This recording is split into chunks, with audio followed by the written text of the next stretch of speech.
Validation. Why do we go to the PWI over the HBCU? Validation. Why do we move into the white suburb instead of staying in the ghetto where you ain't have to pay half the property tax?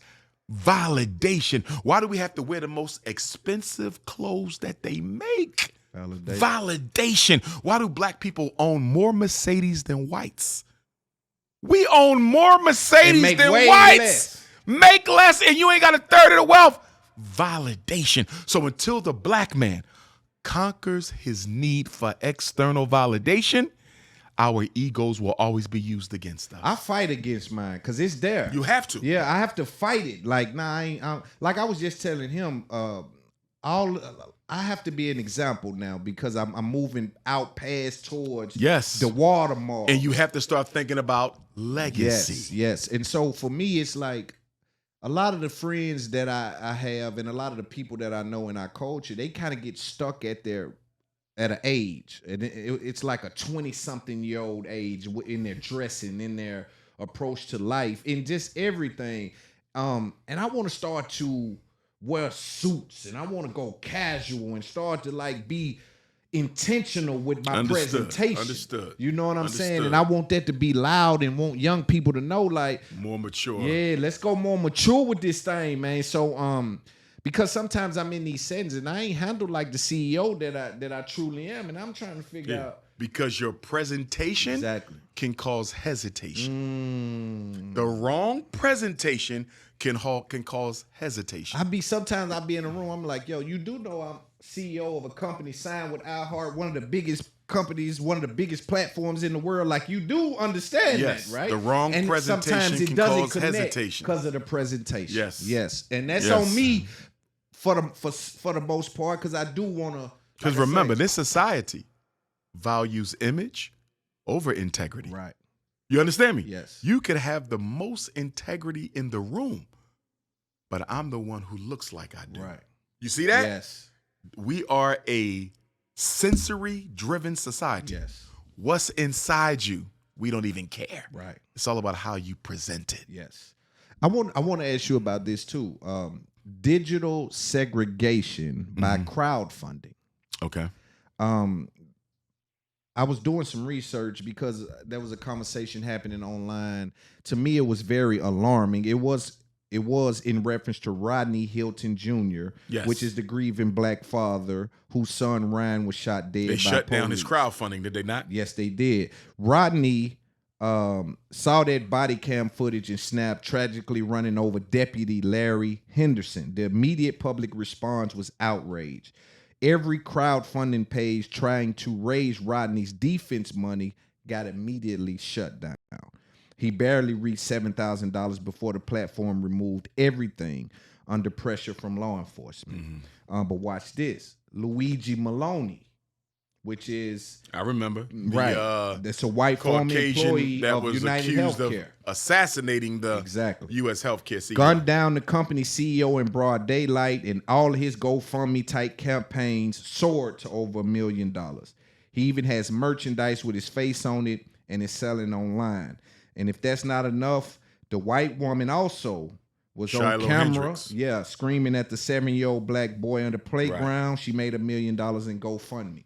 I want to speak to the digital segregation that happens in crowdfunding. And where did it start? Because I also hear this term floating around of black fatigue. I don't know if you've heard that lately, where white people are starting to say we're tired of hearing black people complain and kind of outline and point out some of the things that they've been through. Clarifying, okay, the black fatigue.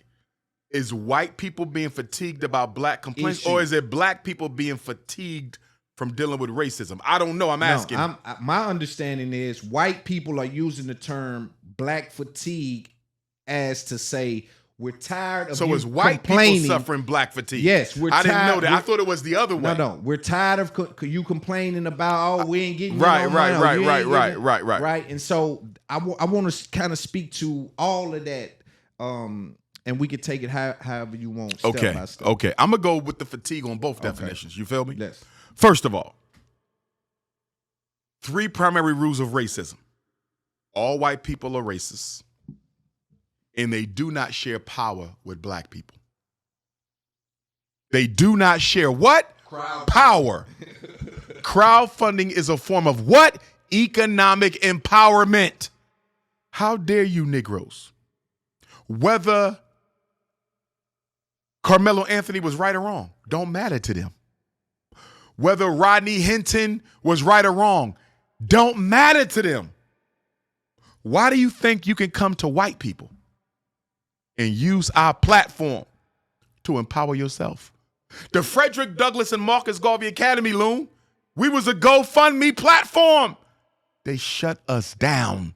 Oh, they sure did. Without a reason. Why? Sure did. Because I am not going to help you build some independent black school that you're going to use to liberate and emancipate black minds so they can compete with us for power over this society. Are you crazy?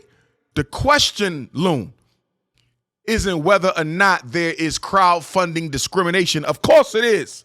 But you know what the bigger question is? After 400 years, after 406 years, why are you still expecting white people to help you empower yourself against them? Equality is a sin. Equality is a sin. Equality eliminates white privilege. America is built on white privilege, so I'm not surprised at all. And I want to say this. For the people who felt like Rodney Hinton was wrong in running over the quote-unquote innocent officer, some people, Negroes included, are saying this would have only been justice if Rodney Hinton would have unalived the officer, the exact person who unalived his son. I completely disagree. Me too. You know why?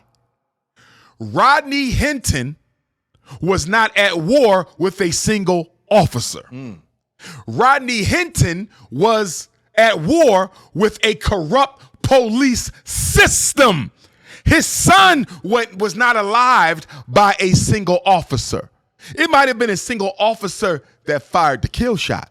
His son was unalived by a corrupt police department with a history of murdering black people without accountability.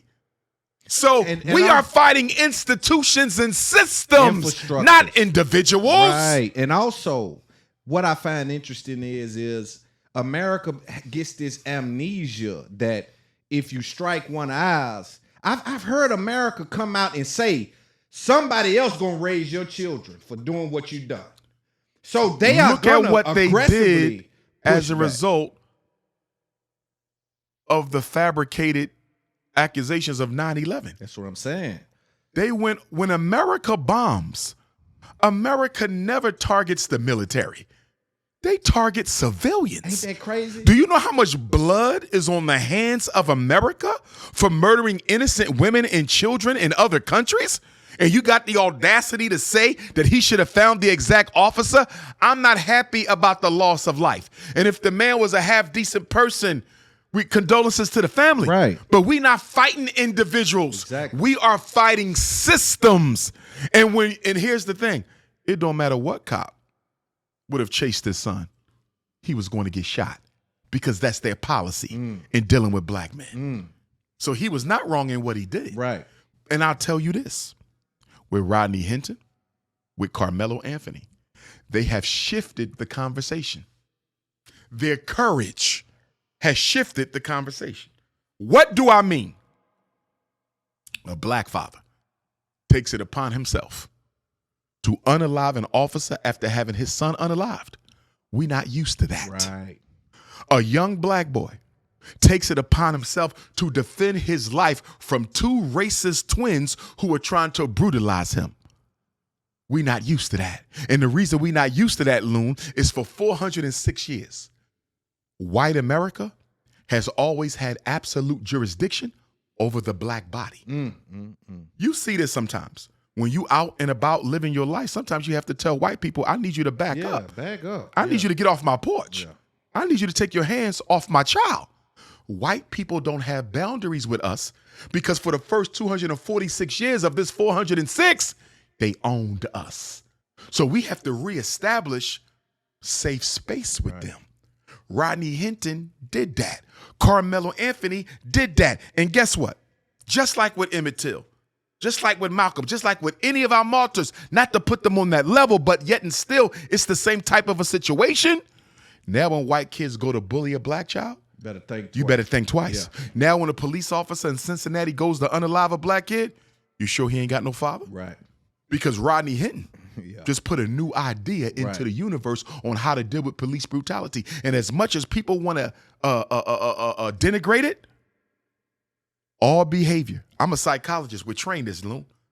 All behavior is a function of its consequences. Everything. How do you train your dog? Consequences. Yes. How do you train your employees? Consequences. Rodney Hinton just showed you. You want the police to stop killing your children?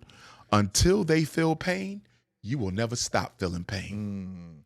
And you've always said that at some point blood may have to be shed. Let me ask you a question. What have we ever gotten in American society that we did not bleed for? Right. We bled for freedom.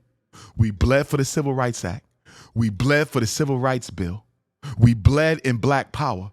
Everything else is an illusion. Everything else is an illusion. It comes with blood on it. So they Everything. say no. They say no. Congress passed the 13th Amendment. Yeah. That was celebratory and symbolic. Yeah. We had already bled. Right. That's just them trying to reassert their control over the narrative. Abraham Lincoln didn't free us. We freed him. Read. The white generals in the Civil War said if it wasn't for the Negro, America be two countries today, a union and confederacy. And if we could redo history, Loon, one of the things I wish we would have redone, when Robert